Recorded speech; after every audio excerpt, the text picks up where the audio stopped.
नमस्कार दोस्तों। अपने देश भारत में कोरोना के मरीजों की संख्या दिन प्रतिदिन बढ़ती ही जा रही है। ऐसे में अस्पताल व किराना स्टोर की दुकानों को छोड़ करके किसी भी तरह की सेवा जल्दी लोगों को मिल नहीं रही है। ऐसे में दोस्तों कोरोना के जो मुख्य लक्षण हैं वह लक्षण हैं सर्दी जुकाम का होना, बुखार लगना या फिर दोस्तों लगातार शरीर में कमज़ोरी होते चले जाना। तो ऐसे में अगर किसी व्यक्ति को सर्दी खांसी हो जा रहा है तो उसे ऐसा लग रहा है कि ज़रूर मुझे कोरोना हो गया है।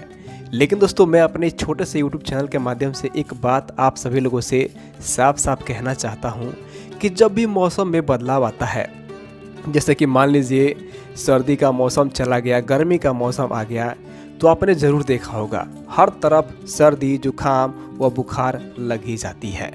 जी हाँ दोस्तों, आपने देखा होगा ज़रूर जैसे ही मौसम में कुछ बदलाव आता है तो सर्दी जुकाम हो ही जाता है। तो ऐसे में अगर आपको सर्दी जुकाम व खांसी की समस्या हो गई है तो बिल्कुल घबराएं नहीं, यह नॉर्मल बीमारी भी हो सकती है। यदि आपको खांसी हुए 7 से 8 दिन या फिर 10 दिन हो चुके हैं, आपकी खांसी ठीक नहीं हो रही है, आपका शरीर का तापमान जो है कंट्रोल में नहीं है, आपका वात पित्त और कफ पूरी तरह से असंतुलित हो गया है, आप कमज़ोरी महसूस कर रहे हैं, तो आप अपना कोरोना का जांच जरूर से करा सकते हैं। लेकिन दोस्तों अगर आपको खांसी हुए कुछ दिन हुए हैं, 4 से 5 दिन हुआ है, 1 से 2 दिन हुआ है, तो बिल्कुल घबराना नहीं चाहिए। आजकल के समय में देखा जाए तो दवाएं बहुत ही महंगी मिल रही है, क्योंकि दवाओं की जो खपत है बहुत ही ज़्यादा हो गई है। ऐसे में घरेलू उपाय बहुत ही कारगर होते हैं। जी हाँ दोस्तों, आयुर्वेद में कुछ ऐसे नुस्खे हैं जो 100% काम करते ही हैं, और मैंने पिछले कुछ दिनों से जितने वीडियो आप लोगों के लिए बनाए हुए हैं उस वीडियो पर आप कमेंट जा करके देख सकते हैं, लोगों को बहुत ही ज़्यादा फ़ायदा मिला है। तो आज के इस वीडियो में मैं आपके लिए सर्दी खांसी जुकाम को दूर करने का एक बेहद शक्तिशाली और आयुर्वेदिक नुस्खा शेयर करने जा रहा हूँ। दोस्तों सामान्यतः जो खांसी होता है वह 2 तरह का होता है। एक होता है सूखी खांसी जिसमें बलगम नहीं आता है, इसे इंग्लिश में ड्राई कॉफ कहते हैं। साथ ही जो दूसरा खांसी होता है वह होता है बलगम युक्त खांसी जिसमें कि बलगम आता है, तो इसे कहते हैं वेट कफ। तो किसी भी तरह की खांसी हो, मैं आपको इसको दूर करने का 100% आयुर्वेदिक नुस्खा शेयर करने जा रहा हूं। तो मेरी आपसे रिक्वेस्ट है दोस्तों, ऐसा वीडियो आपको बार बार नहीं मिलने वाला है, तो इसलिए आप इस वीडियो को पूरा देखिए। और साथ में दोस्तों मैं आपको वीडियो के अंत में बताऊंगा कि अगर आपको सर्दी खांसी की समस्या हो गई है तो आपको कौन कौन से चीज़ों का सेवन बिल्कुल भी नहीं करना चाहिए, और साथ में मैं भी बताऊँगा कि आपको किस किस चीज़ का सेवन ज़रूर से करना चाहिए। तो ये चलिए शुरू करते हैं। तो सबसे पहले आपको यहाँ पर ले लेना है ये दोस्तों अदरक को। अदरक जो होता है दोस्तों खांसी को दूर तो करता ही है, साथ ही इसके अन्य बहुत सारे फायदे भी होते हैं। ये आपके इम्यूनिटी पावर को भी बढ़ाता है। तो आपको क्या करना है, आपको इस तरह के अदरक को ले लेनी है और आप कुछ इतनी ही मात्रा में इसको ले लीजिए, और जैसा कि आपको यहाँ पर दिखाई दे रहा है आपको इसे ही से चाकू की सहायता से छील लेनी है। छीलने के बाद आप इसे इस तरह के एक टूल की सहायता से इसे अच्छे से क्रश कर लीजिए। क्रश करने के बाद आप इसे रुमाल की सहायता से निचोड़ते हुए इसके रस को निकाल लीजिए। तो हमने यहाँ पर इसके रस को पहले से ही निकाल करके रखा हुआ है। तो इस आयुर्वेदिक नुस्खा को बनाने के लिए सबसे पहले आप यहाँ पर ले लीजिए 1 चम्मच की मात्रा में ये दोस्तों अदरक के रस को। मैं यहाँ पर सूखी खांसी और बलगम युक्त खांसी के लिए अलग अलग नुस्खा बताने जा रहा हूँ। तो सबसे जो पहला हमारा नुस्खा होगा वो होगा दोस्तों सूखी खांसी के लिए, जिसमें कि बलगम नहीं आ रहा हो। तो हमने यहाँ पर 1 चम्मच की मात्रा में ये अदरक का रस यहाँ पर ले लिया है, और आपको यहाँ पर इसमें दूसरा चीज़ लेना है ये दोस्तों शहद को। जितना आप यहाँ पर अदरक का रस ले रहे हैं आपको उतनी ही मात्रा में शहद का प्रयोग करनी है। इसे अच्छे से मिला दीजिए। शहद जो होता है दोस्तों खांसी के लिए बहुत ही ज़्यादा फायदेमंद होता है। न्यू बॉर्न बेबी को आप जो है शहद पिला सकते हैं, चटा सकते हैं।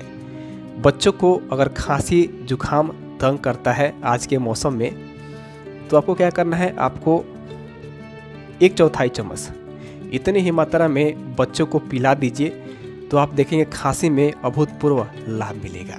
साथ ही अगर आप किसी बच्चे को न देना चाहते हो, किसी बड़ों को देना चाहते हो, और उनकी जो खांसी की समस्या है वो सूखी खांसी है जिसमें कि बलगम नहीं आ रहा है, तो आप 1 चम्मच की मात्रा में दोपहर में भी दे सकते हैं, रात में दे सकते हैं और सुबह में भी दे सकते हैं।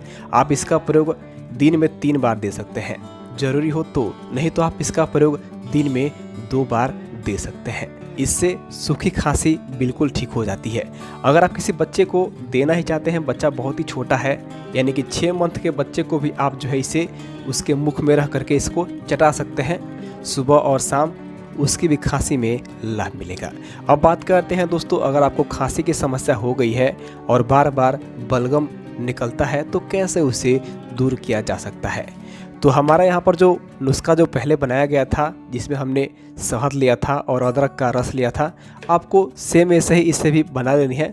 और आपको यहाँ पर तीसरा चीज़ में ऐड करनी है ये दोस्तों काली मिर्च के पाउडर को। काली मिर्च आपको किसी भी किराने की दुकान पर आसानी से मिल जाएगा। ये दोस्तों जो होता है बलगम को बाहर निकालता है, छाती में जमा हुआ बलगम को बाहर निकालता है। अगर बंद नाक की समस्या है तो उसे भी ठीक कर देता है। तो आप यहाँ पर 3 से 4 काली मिर्च के दानों को ले करके और 1 चम्मच की मात्रा में इस नुस्खे को ले लीजिए और इसी में ही आप यहाँ पर 3 से 4 काली मिर्च के दानों को डाल दीजिए और अच्छे से इसे मिला लीजिए। मिलाने के बाद आपको क्या करना है, आपको इसे ऐसे ही घूंट लेनी है और घूंटने के बाद आपको ऊपर से पानी बिल्कुल भी नहीं पीना है। अगर ज़रूरी हो पानी पीना तो आप जो है 10 मिनट के बाद ही पानी को पी सकते हैं। अगर आप ऐसा करते हैं तो आपकी सूखी खांसी हो या फिर बलगम बन करके खांसी निकलता हो, बहुत ही आसानी से ठीक हो जाएगा। आजकल के समय में दोस्तों बीमारियां जो है लोगों को डराने लगी है, सर्दी खांसी व जुकाम। तो एक बार आप इसका ट्राई करके ज़रूर देखिए, आपकी सर्दी खांसी ठीक हो जाएगी। इसके साथ साथ दोस्तों आपको कुछ बातों का ध्यान भी रखना है। हमने इसमें जो काली मिर्च मिलाया हुआ था वो दोस्तों खांसी जो बलगम युक्त बन कर आता है उसके लिए तो किसी रामबाण से कम नहीं है, लेकिन आप इसे किसी बच्चे को नहीं दे सकते हैं। आप अगर बच्चे को देना ही चाहते हैं तो सिर्फ और सिर्फ अदरक और शहद का जो हमने यहाँ पर दोनों को मिला करके बनाया था, आप उसी को ही दे सकते हैं। इसके साथ साथ दोस्तों मैंने वीडियो के शुरू में ही बताया था कि अगर आपको सर्दी खांसी जुकाम की समस्या है तो आपको किस किस चीज़ का सेवन नहीं करना चाहिए। इसमें सबसे पहला चीज़ आता है दोस्तों दही। आपको दही का सेवन नहीं करना चाहिए। केला, चावल, ठंडा भोजन, बर्फ़, ठंडा पानी या फिर कोल्ड ड्रिंक्स का सेवन बिल्कुल भी नहीं करना चाहिए। आप इन सभी चीज़ों का त्याग कर दें, इससे आपकी खांसी बहुत जल्दी ठीक हो जाएगी। साथ ही दोस्तों आप भोजन में प्याज और लहसुन का सेवन कर सकते हैं, इससे सर्दी खांसी में काफ़ी ज़्यादा लाभ मिलता है। तो आज के इस वीडियो को यहीं पे ख़त्म करते हैं। पसंद आए हो तो वीडियो को लाइक कीजिए, हमारे चैनल पर पहली बार आए हैं तो हमारे चैनल को सब्सक्राइब कर लीजिए। हम जल्दी मिलते हैं आपसे किसी और नई जानकारी के साथ। तब तक के लिए आप सभी का बहुत बहुत धन्यवाद। नमस्कार दोस्तों।